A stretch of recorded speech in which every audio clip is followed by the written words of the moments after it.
Hello guys, welcome to our channel. This is Teja. ప్రస్తుతం మనతో పాటు సీనియర్ జర్నలిస్ట్ జగదేవ్ గారు ఉన్నారు. నమస్తే సార్. నమస్తే. సో రీసెంట్గా రఘురామకృష్ణరాజు గారు ఎంపీ, సో ఆయన షర్మిల గారు నా శత్రువు కాదు, ఆంధ్రప్రదేశ్ ముఖ్యమంత్రి జగన్మోహన్ రెడ్డి గారే నా ప్రధాన శత్రువు అని చెప్పేసి ఆయన మాట్లాడారు. అండ్ ఒకవైపు షర్మిల గారిని చూస్తుంటే అందరినీ కూడా కలిపి తిడుతుంది. పవన్ కళ్యాణ్ గారు కానీ, చంద్రబాబు నాయుడు గారు కానీ, జగన్మోహన్ రెడ్డి గారు కానీ. సో ఈయనేమో ఇలాంటి స్టేట్మెంట్ ఇచ్చాడు. సో దీన్ని ఏ విధంగా అర్థం చేసుకోవాలి? ఎందుకంటే ఈ మధ్యన ఆయన టీడీపీతో కొంచెం బాగా స్నేహంగా ఉన్నారు అని చెప్పేసి కూడా వస్తుంది బయట.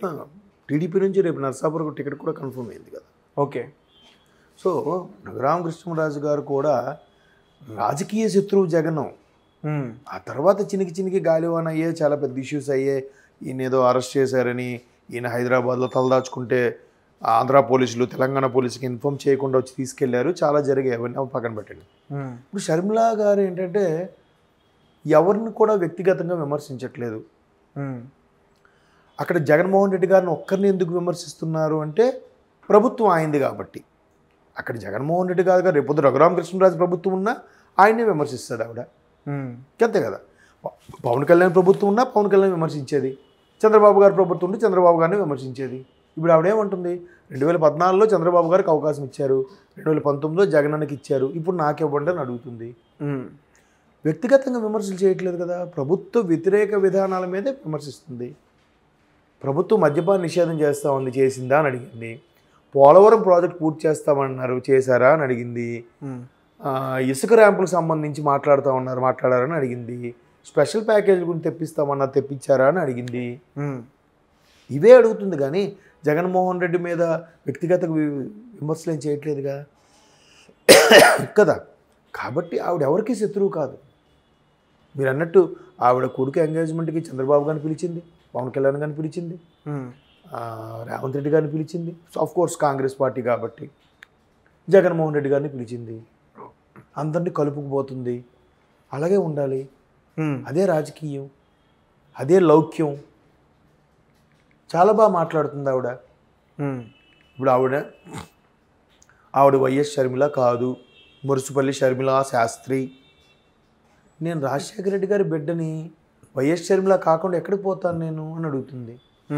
అంతేగాని మీరు కూడా వేరే ఇంటి పేరు చెప్పి అనట్లేదు కదా. అదే కదా చక్కగా మాట్లాడడం అంటే వాళ్ళందరూ కూడా ఇప్పుడు ఈ విధంగా మాట్లాడుతున్నారంటే ఏం అర్థం చేసుకోలేదు సార్? అంటే కాంగ్రెస్ పార్టీకి ఆంధ్రప్రదేశ్లో అంత వేవ్ లేదు కాబట్టే మాట్లాడుతున్నారా? ఒకవేళ వేవ్ ఉంటే అదే విధంగా మాట్లాడతారా? వేవ్ ఉంటే ఇంకొంచెం ఎక్కువ మాట్లాడతారు. వేవ్ లేదు కాబట్టే, నష్టం ప్రధానంగా వైసీపీకి కాబట్టే. అంతే కదా. రాజశేఖర రెడ్డి గారు 2 కళ్ళు అండి, జగన్మోహన్ రెడ్డి గారు, షర్మిల గారు. ఆల్రెడీ ఒక కన్ను రాజశేఖర రెడ్డి గారి ఇమేజ్ని, రాజశేఖర రెడ్డి గారి స్టేచర్ని, రాజశేఖర గారి క్రెడిట్ని అంతా కూడా ఒక కన్ను అనుభవిస్తుంది already. Because of Rajasekhara Reddy garu కదా జగన్మోహన్ రెడ్డి గారు సీఎం అయ్యారంటే కాదా? అంతే కదా. ఆయన పేరు మీదే కదా పాదయాత్రలు, ఓదాపయాత్రలు, అడుగడుగున విగ్రహాలు, పొర్లు దండాలు, ఇవన్నీ రాజశేఖర రెడ్డి గారి దయ వల్లే కదా.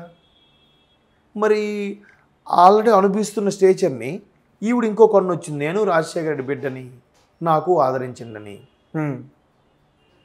ఆల్రెడీ టీడీపీకి ఉన్న బేస్ టీడీపీకి ఉంది, జనసేనకు ఉన్న బేస్ జనసేనకు ఉంది. ఇప్పుడు రాజశేఖర రెడ్డి బిడ్డగా ఆవిడ వస్తే రాజశేఖర రెడ్డి గారి బేస్ ఏదైతే ఉందో ఆ బేస్ ఎక్కడుంది? వైసీపీలో ఉంది. అది ఇప్పుడు మళ్ళీ ఎటు డైవర్ట్ అవుద్ది? అయితే ఇన్ కేస్ షర్మిల గారికి డైవర్ట్ అవుతుంది. ఓకే. ఇప్పుడు నష్టం ఎవరికి? వైసీపీ వాళ్ళకి. సో వైసీపీ వాళ్ళు విమర్శిస్తారు షర్మిల గారిని. అంటే షర్మిల గారిని విమర్శించడానికి భయపడుతున్నారా టీడీపీ కానీ, జనసేన కానీ, కొత్తగా వచ్చిన పార్టీలు కానీ? ఎందుకంటే షర్మిల గారు ప్రధానంగా టార్గెట్ చేసిన జగన్మోహన్ రెడ్డి గారిని, అది అందరికీ తెలిసిన విషయం. అదే ఆమె జగన్మోహన్ రెడ్డి అంటున్నారు ప్రధానంగా టార్గెట్ చేయడం కదా. అక్కడ ప్రభుత్వం ఎవరినుంటే ఆవిడని టార్గెట్ చేస్తుంది ఆవిడ. ప్రభుత్వం జగన్మోహన్ రెడ్డి కాబట్టి జగన్మోహన్ రెడ్డిని టార్గెట్ చేస్తుంది ఆవిడ. అన్నయ్యని టార్గెట్ చేయాలని ఆవిడ ఉద్దేశం. ఆవిడ బాధ్యత ఏంటి? PCC chief.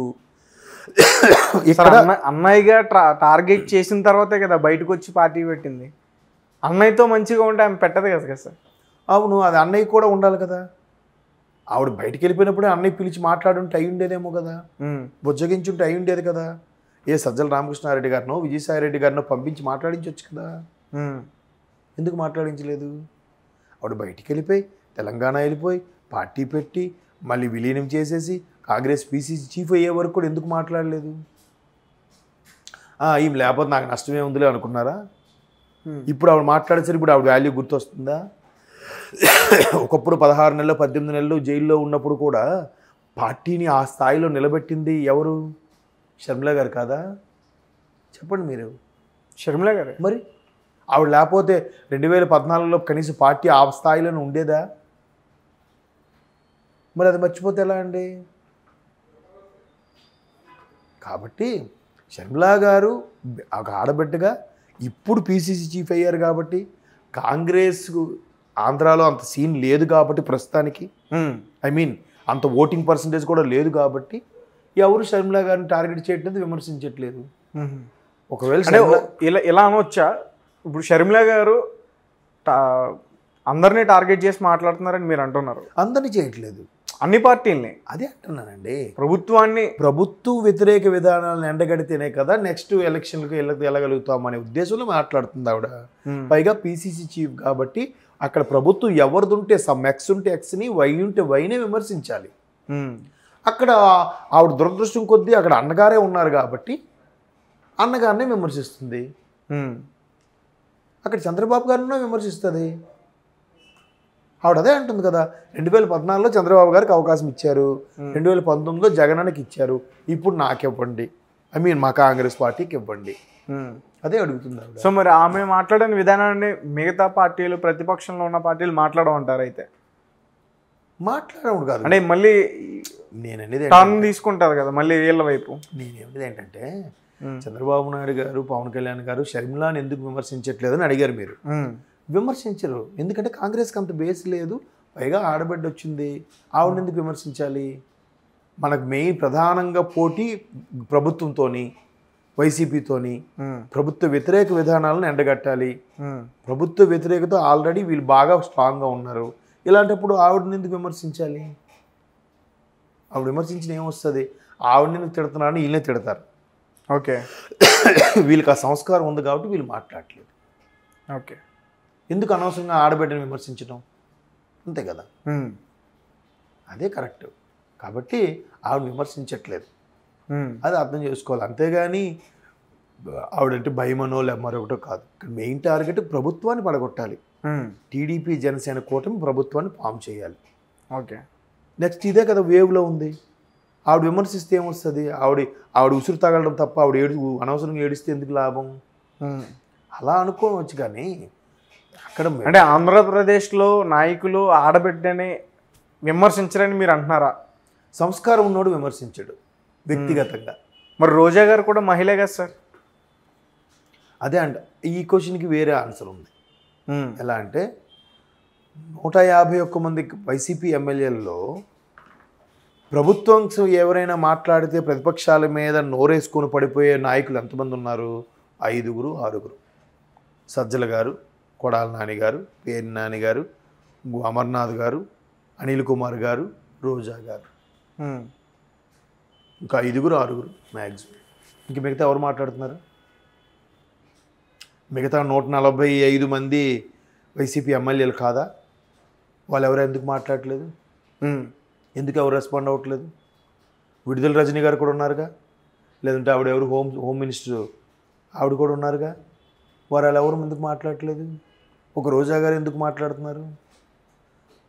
అందుకే ఆవిడ విమర్శలు ఎదుర్కొంటుంది. మిగతా వాళ్ళు కూడా మాట్లాడుతున్నారు. అంత డెడ్ ఎండ్కి వెళ్ళిపోయి విమర్శించట్లేదుగా. డెడ్ ఎండ్కి వెళ్ళి విమర్శిస్తే ఎవరైనా ఎదుర్కోవాల్సిందే. వాడు ఈడు సన్నాసి 420